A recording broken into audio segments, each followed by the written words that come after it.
Salut à tous, bienvenue. On parle souvent dans la presse, dans les médias, d'extradition entre la France et Israël. Alors, il existe bien évidemment une convention, mais qui en fait n'est jamais vraiment appliquée.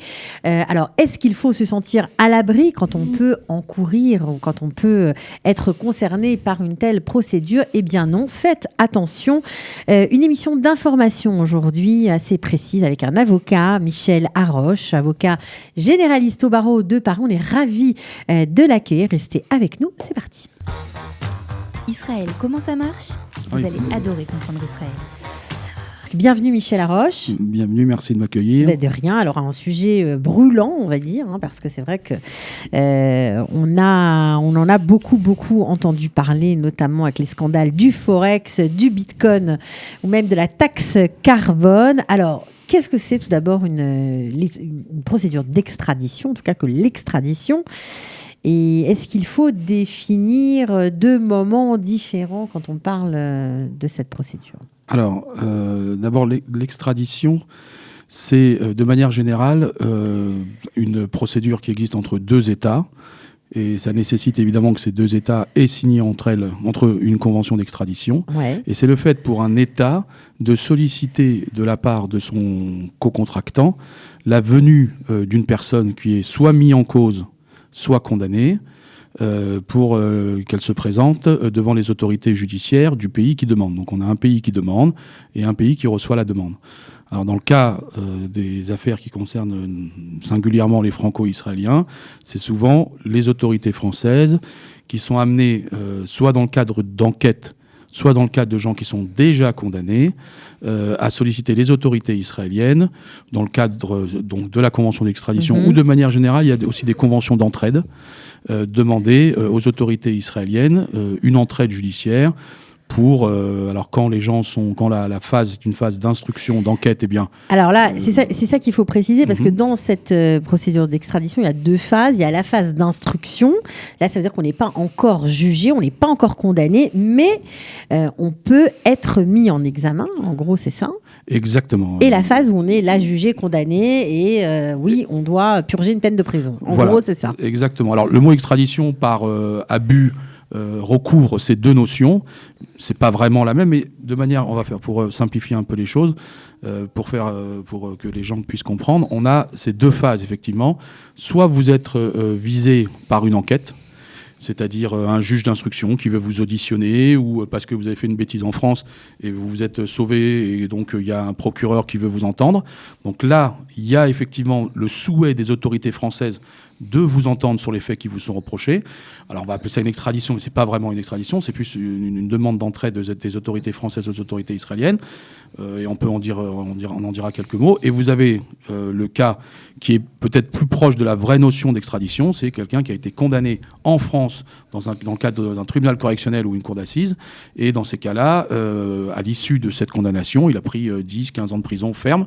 Et dans ces cas-là, on met en place la convention d'extradition. Et là, ça recouvre vraiment la notion d'extradition. Alors justement, on va essayer d'y voir plus clair et d'être plus précis. Dans la phase d'instruction, on sait qu'on va être mis en examen. Certains se sauvent et viennent ici ou ailleurs, voilà, pour échapper à la justice. Est-ce que c'est un état de fait qui fait que en fait personne ne va venir nous inquiéter puisqu'on est loin, on a quitté la France, quoi. Et est-ce que c'est une mesure de protection ou c'est une grosse erreur? Alors, d'abord, cette émission, on ne va pas inciter les gens à fuir leurs responsabilités. C'est une émission générale, donc on ne va pas rentrer dans chaque détail. Sûr, voilà, c'est vraiment pas des conseils de trop pointus, c'est vraiment des généralités sur ce droit-là applicable. Et d'autre part, et c'est mon conseil en tant que praticien, sur la durée, c'est vraiment la chose que je peux dire aujourd'hui, après quelques années d'exercice professionnel, sur la durée, ça ne marche pas d'échapper à ses obligations. Ça ne marche pas sur la durée. Là, on n'est pas encore condamné, c'est-à-dire qu'on est juste dans... Mais même dans le cas d'une instruction, ça ne marche pas. Il faut répondre... On est perdant, voilà. On est perdant. Donc, on va prendre le cas, on va prendre un exemple simple. Donc, vous êtes mis en cause dans le cadre d'une instruction judiciaire qui se déroule en France, ce qui veut dire que, grosso modo, un juge d'instruction veut vous entendre, soit parce que vous avez été mis en cause par votre ancien associé, soit parce que... votre nom apparaît dans un dossier. Voilà. Donc, dans ces cas-là, pendant longtemps, et à tort, les gens ont pensé, très bien, je me retrouve en Israël et je suis un peu à l'abri Rien dans un m'arrive. no man's land juridique. Alors c'est tout à fait faux. Surtout que je crois qu'il y a depuis, on va dire, moins de 5 ans, une collaboration très efficace entre la brigade financière israélienne et les juges d'instruction français. Alors absolument. C'est-à-dire que de plus en plus, les autorités françaises ne laissent pas tomber les dossiers. C'est-à-dire qu'ils ne disent pas celui-là, on n'arrive pas à le joindre, on n'arrive pas à mettre la main dessus, on n'arrive pas à l'auditionner.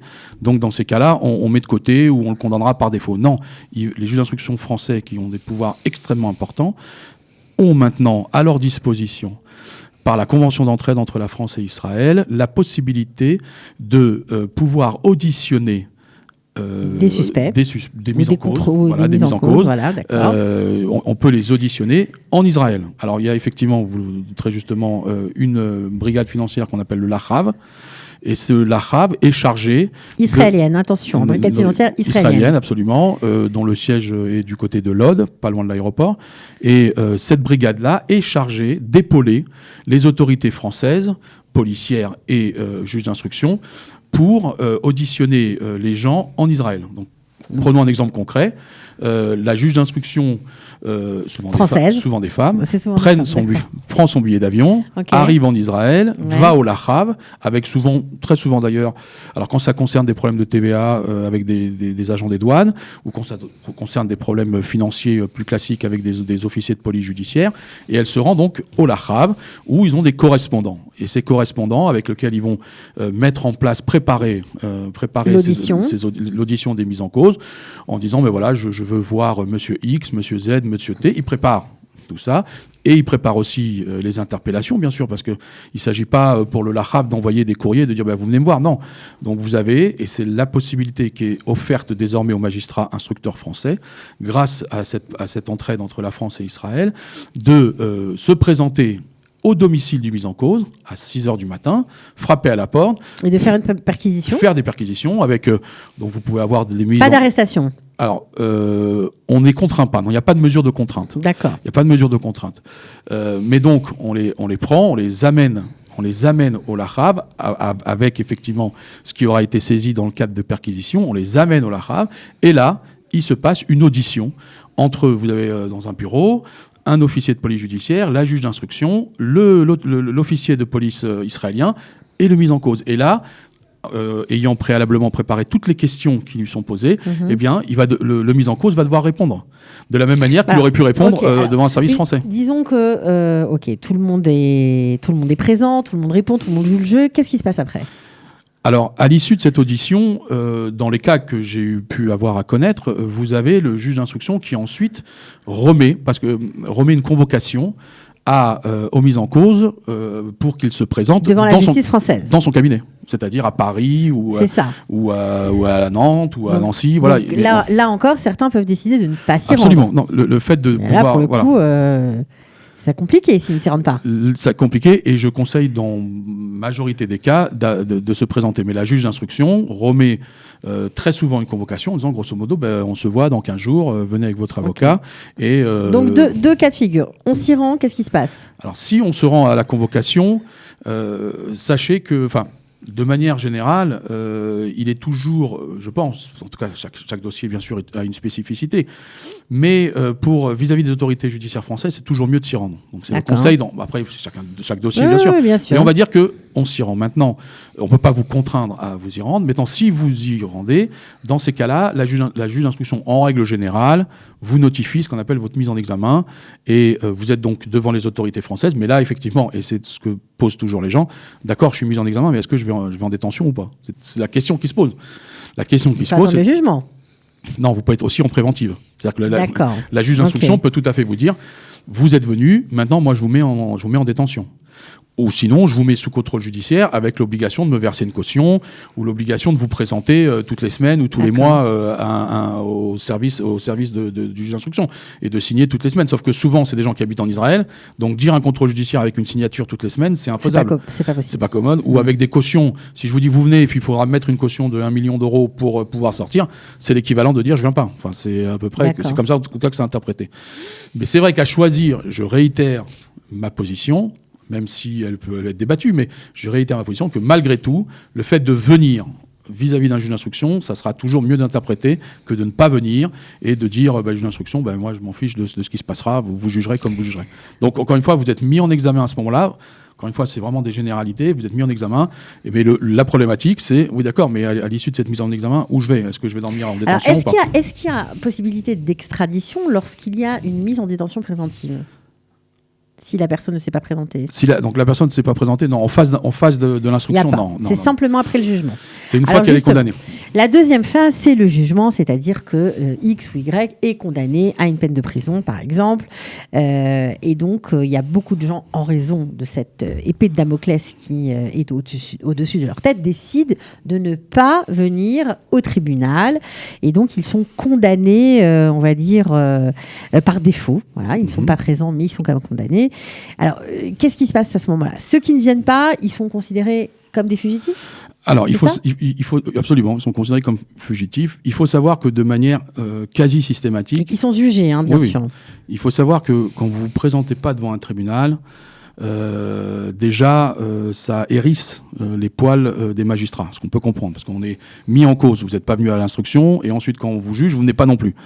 Alors on pense à tort qu'on va désigner un conseil et puis qu'il va nous représenter et puis que ça va aller. Non, ça ne va pas du tout. Le magistrat qui ne vous voit pas, ça l'énerve. Ça énerve un peu, ça pique un peu. Donc, si vous ne venez pas et que vous êtes condamné, donc déjà la sanction sera notablement plus lourde. D'accord. Notablement plus lourde. Et ensuite, effectivement, à tort, les gens pensent qu'on se dit, j'ai été condamné, moi, il y a 10 ans à 5 ans de prison, je vais rester bien au chaud en Israël, et au bout de 10 ans ou 15 ans, faire un petit tour j'irai en France, ou je retournerai en France, et puis, alors il y a un mot qui fait rage, mais qui est complètement faux, on se dit, la peine va être prescrite. Alors la phrase ne veut strictement rien dire, c'est-à-dire que la sanction, elle est en réalité transmise à un service spécialisé, des personnes recherchées, qui est sous l'autorité d'un procureur de la République, et cette autorité-là va tout mettre en œuvre pour faire appliquer l'extradition, c'est-à-dire va vous rechercher, même si dans beaucoup de cas, ils savent très bien où les gens sont en Israël. Il ne faut pas penser que parce qu'on est à Netanya, ils savent très bien. Ils savent très bien. Et ils ont même un bureau de recherche, pour retrouver les coupables, les condamnés. Les condamnés, voilà. Pour retrouver les condamnés. Et donc, dans ces cas-là, contrairement à ce qu'on croit, chaque acte qu'effectuera ce bureau pour vous rechercher refera partir un délai. Donc, c'est-à-dire que tant qu'il y a du travail sur ce dossier-là, le délai de prescription... la peine n'est pas prescrite. La peine n'est pas prescrite, absolument. Et continue. Absolument. Ça veut dire que si il s'est passé 3 ans, et au bout de 3 ans, ils font une interrogation Interpol, par exemple, en se disant, tiens, est-ce qu'il a voyagé ? Est-ce que, vous voyez, des choses comme ça. Enfin, ça repart pour 10 ans. Pour traverser les frontières, il y a des services spécialisés. Mais oui, s'ils font des recherches en se disant, tiens, il est venu... vous voyez. Alors, ce que je voudrais rajouter également, c'est que autant sur les gens condamnés, on n'a pas de possibilité. Enfin, aujourd'hui, les autorités françaises se heurtent à des autorités israéliennes qui, de ce que j'en sais, n'ont pas pour l'instant exécuté ces conventions d'extradition. C'est-à-dire que de ce que j'en sais... Oui, c'est-à-dire que malgré cette convention qui existe, il n'y a pas beaucoup d'extradition, en fait. Presque pas. Alors, il y a des cas, petit 1, de gens qui acceptent leur extradition. Donc, ça, c'est autre chose. Voilà, c'est-à-dire que vous avez été condamné, vous dites, moi j'accepte d'être extradé. Donc là, il y a eu ces cas-là. Maintenant, de quelqu'un qui ne veut pas être extradé. Qui n'est pas extradé, je ne connais pas tous les dossiers. Alors, mais ce que je voulais dire, Cathy, je voudrais rajouter quand même un point, c'est que il y a des choses qui peuvent faire encore plus mal, et là, ils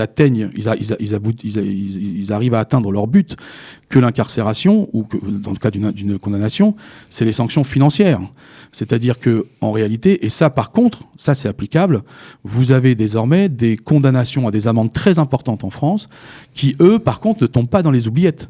C'est-à-dire que là... qui sont applicables par le LAFRAV qui sont applicables, alors je vais passer par le canal du LAFRAV, mais vous pouvez tout à fait avoir un compte bancaire gelé sur décision française.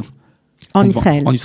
Vous pouvez avoir aussi une maison saisie sur on a compris que les sanctions financières s'appliquent au-delà des frontières. Ça pouvait s'appliquer. Alors, j'ai pas encore vu de maison vendue, par exemple, aux enchères sur le fondement des décisions, mais qu'on vous bloque au cadastre la mesure, sur le fondement d'une décision de justice, ça, je l'ai déjà vu.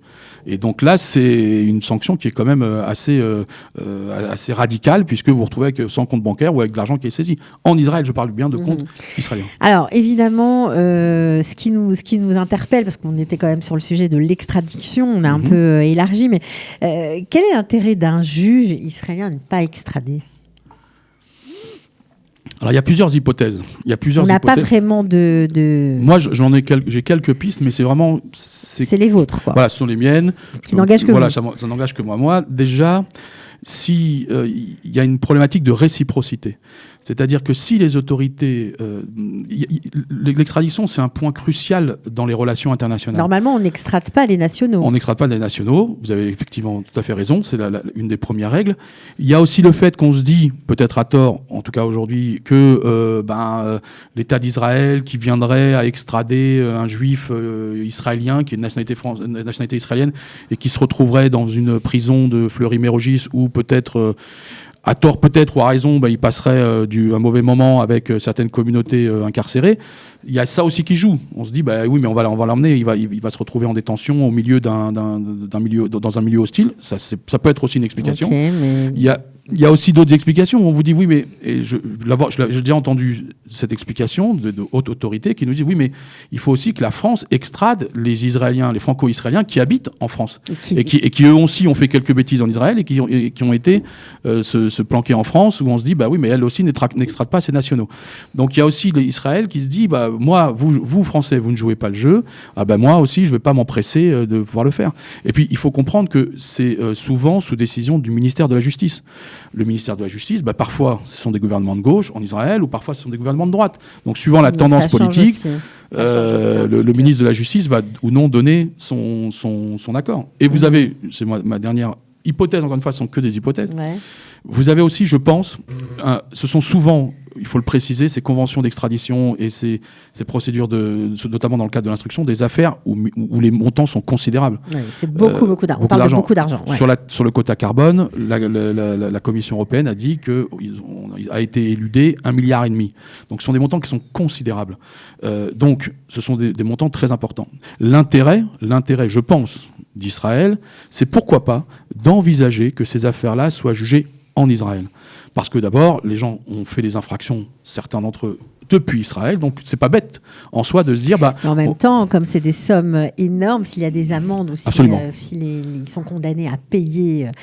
ça sera pour les caisses de l'État israélien. Ça peut être aussi, je l'ai déjà entendu, ça peut être aussi un des arguties qui pourrait en tout cas, comprendre. On était ravis de vous avoir et surtout de parler d'un sujet un peu brûlant. Comme ça, vous en savez un petit peu plus. J'espère que nos concitoyens sont sages et que cette émission n'a servi à personne. C'était juste à titre informatif. En tout cas, merci beaucoup, Maître Haroche, d'être venu nous voir. Merci de m'avoir invité. Bon retour en France. Merci. Et à très bientôt. À très bientôt. Ciao. Israël, comment ça marche ? Vous allez adorer comprendre Israël.